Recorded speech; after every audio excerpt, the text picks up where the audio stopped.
Okay mga katima, let's go.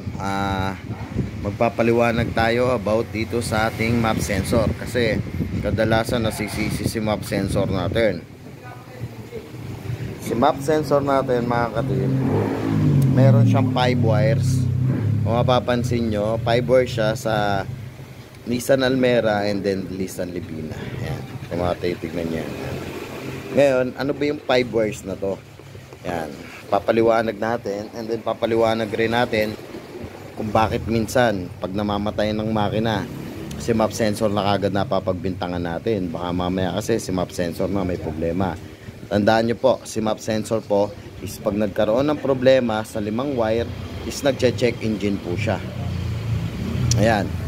Ngayon no, ano ba yung mga sakop ng 5 wires dito sa ating map sensor?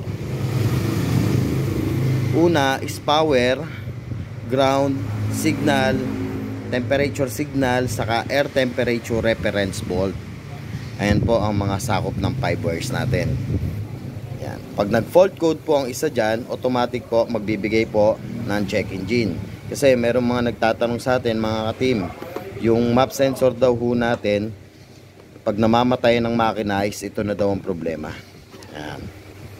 Kung mapapansin nyo mga ka-team, nagche-check engine po siya. Possible po malakas rin siya sa gasolina pagka madumi po yan. Ayan. Tatalakayin natin tong map sensor na to kasi may mga nagme-message sa atin is map sensor daw ang problema. Minsan low power, kahit tapakan mo ang accelerator natin is hindi siya umaangat. Tama po, sa map sensor po yan. Pero ang pinaka the best po niyan is gamitan nyo po ng scanner para malaman natin kung ano talaga yung problema. Kasi po sa amin dito sa shop, inaalam po natin kung ano yung problema. Kasi yung iba gusto magpapalit kagad ng map sensor. Ngayon no, mga experience namin about dito sa shop, naglalaro yung idle niya, malakas sa gasolina. Ayan, isa yan sa nagpapalakas ng gasolina natin. Bukod po doon mga ka-team, tuturuan rin namin kayo kung paano maglinis. Ayun na, tandaan nyo po mga ka-team ha, meron po siyang 5 wire. Ang sakop ng 5 wire na yan is power, ground signal, temperature signal, and air temperature reference volt. Ayan po mga ka-team, 5 wire. Ngayon, paano ho ba tayo maglinis nito? Kung mapapansin nyo mga ka-team, yan sa loob na yan, ayan, ilawan natin para makita natin. Yan po, yan. Makikita nyo naman po yan na madumi na po. Yan, just banda yun, no? Kasi yung pinaka ibabaw po niyan, yung mga wire na yan, yan po is maitim na po. Yan, nagkakaroon rin po siya ng cause kung bakit minsan naglalaro idle, malakas sa gasolina, and then naglo-low power.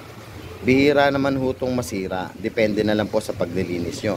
Ngayon, pag naglinis po kayo niyan mga ka-team, ayun, kagaya nila, naglilinis po sila ng cylinder head. Yan, make sure ganito yung kalayo, huwag yung masyadong tutukan kasi mayroon po siyang mga ano rito, may mga pyesa siya dito sa loob. Kung mapapansin nyo, napakaliit lang po niyan. Kaya kailangan pag naglinis kayo, medyo ganyan po ang position para hindi ho kayo magkaroon ng problema. Ayan. Tapos linisan nyo rin to, sprayin nyo na medyo ganito kalayo lang. Huwag nyo tututukan at possible magkaroon ng damage yung mga pyesa dito natin sa loob na yun. Ayan, kagaya ito, sobrang dumi na to. Ngayon, ano nangyayari pagka madumi ng ganito? Ito yung naglalaro ng idle, delay na yung accelerator natin, and then syempre makalakas tayo sa gasolina. Yan, kaya tinuturo natin mga ka-team kasi may mga nagme-message sa atin na gusto magpalit ng map sensor kasi nga daw namamatayan daw yung makina. Pero wala naman silang fault code. Pero mas maganda, itry nyo muna ilinis ng map sensor ng maayos, saka nyo ilagay. Yan, make sure na magtatanggal kayo ng negative battery pagka naglinis kayo. Kasi ang mangyayari po pag hindi kayo nagtanggal ng negative battery at hinugot nyo yung socket, automatic po magkakaroon siya ng check engine. Ayun mga ka-team, eto about dito sa map sensor, napaliwanagan na natin. Kung gusto nyo matrace naman yan, pwede kayong gumamit ng power probe para malaman nyo kung ano yung kung ano yung nawawala sa limang wire, yung power, ground signal, temperature signal, at saka yung air temperature reference volt, ay yung 5 volts reference. Okay mga ka-team, at maraming salamat sa inyo at sa patuloy niyong pagsuporta sa Team Dan Jose. At sana mabigyan namin kayo ng bagong kaalaman about dito sa map sensor ng Nissan. Ayan, halos same lang yung Nissan Almera sa Nissan Livina dito sa map sensor na to. Make sure rin na pag na-PPMS ang sasakyan nyo, make sure na nalilinisan nyo. Pwede nyo namang i-DIY, tanggal ng battery, negative battery, and then tanggal nyo yung socket. 2 tornilyo lang naman po siya at linisan nyo ng ganyang kalayo. Yan. Make sure na makikita nyo yung, tignan nyo muna yung dumi, saka nyo linisan. Pag nakita nyo naging clean na yan, wala na po siyang kadumi-dumi, yan, pwede nyo po siyang patuyuin. Contact cleaner ang gamit natin dito mga ka-team. Patuyuin nyo, pag natuyo na, ibalik nyo, mas mararamdaman nyo yung hatak ng sasakyan nyo.